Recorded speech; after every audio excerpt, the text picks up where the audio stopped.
Hi, and welcome to the next tutorial video of multiplayer maps in Cannon Brawl. Last time we did the forest, and, well, you're supposed to follow the road. The road disappears, and somehow, when you go like this, you think it's this one, but it's number 8. So it's actually this one that's number 6. It's a bit hard to follow how the road goes and how you're supposed to, but you're supposed to go here, then go here, and somehow go here. But, however, we are doing number 6, because I'm doing them in numerical order, just because. So we're gonna do Lava Desert.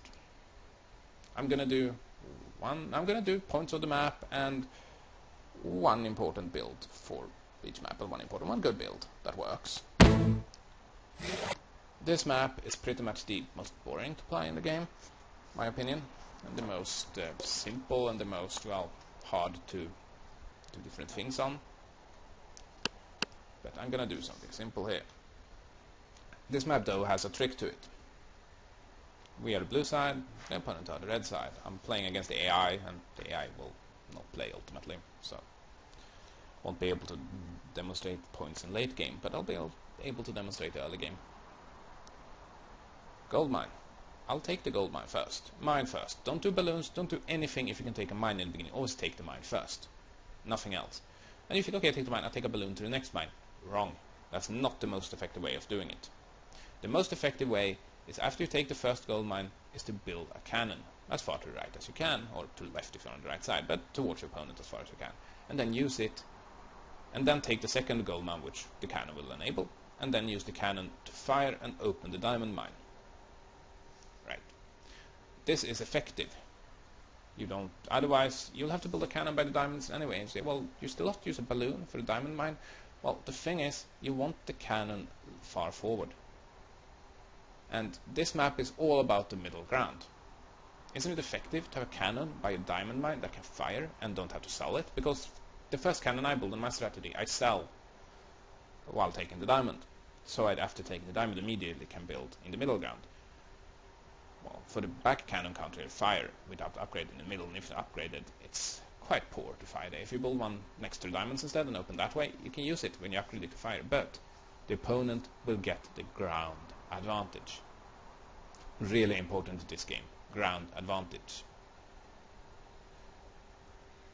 The pilot I use is the Prince, of the simple reason that his healing abilities, because there are many cannons in attack space, and his healing abilities beats everything else. And I'll say this again, as in every video: normal balloons, normal mine. Look, is there one mine in this game here, if played, that the opponent will attack when you're not already behind, that you need to protect with 4 or 5 mines? No. If the opponent attacks your second gold mine, you are behind anyways, and whatever you have 4 or 5 mines doesn't matter. But the 5 gold extra they cost, they matter when going for the middle ground to have a chance to win. The same with balloons. I have pretty much never lost to a person, I'll probably have, but I don't lose generally to people not using normal balloons, because they are pretty much never good. And cannon, as I described, and shield. And do remember, shields are not the go-to tower you build against your opponent's tower. You build shields to protect your own towers. I should use repair here, because of the fact that they will be cannon against cannon most of the times, and then shield isn't. But that depends, because I'll do last tower, I'll do drills.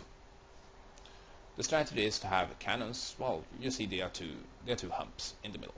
We are on the left, so the left hump is ours. I'll cannon there, and another cannon. Then I'll have a drill, maybe to the left of the diamond mine, so I can fire in. And I might, when that's upgraded and my cannons die, I might want to replace those cannons with shields to protect my drill. Because the shields, well, the cannon is cheaper, can't it protect? Well, yeah, but the cannon only has its own life. The shield also has 2 shield layers.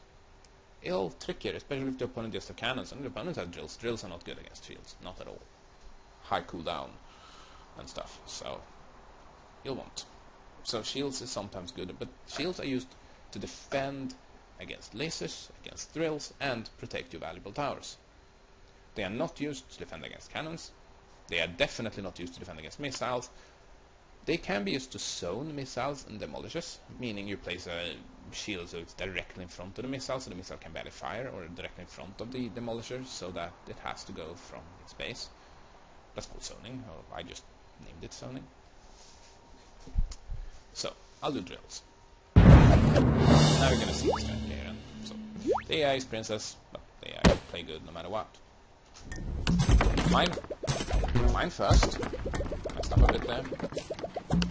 Cannon, like that. Then you do the mine. It's the economic way of doing it. Then you fire the cannon.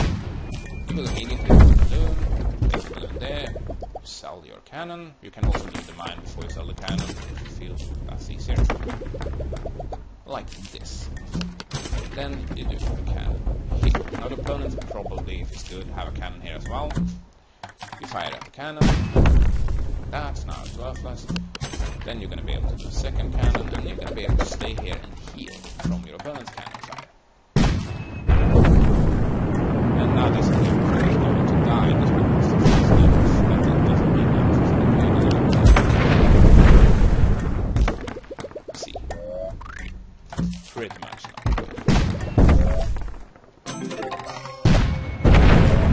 Yeah. And the AI doesn't shield, worthless. So I pretty much won at this point. He doesn't have even taken his time, and I have so much more money. But let's say he hasn't. Let's say he has cannons here. So what I'll be doing here is I'll be doing a drill here. Why not here, you ask? Well, I want to be able to place a shield here if this survives, and I want to make it harder. The drill should be back. That for him. Doesn't matter at this point. So. You see these small islands here. You can't build cannons of 5 from them.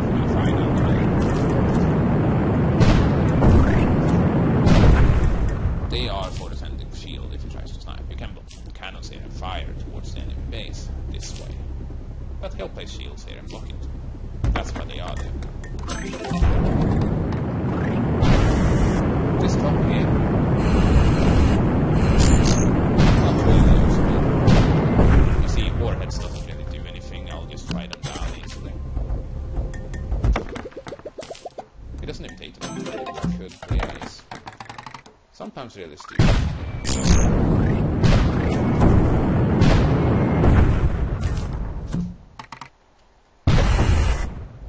But here, it's quite easy for me to cannon sink any building up here. It's quite thin. And that really well.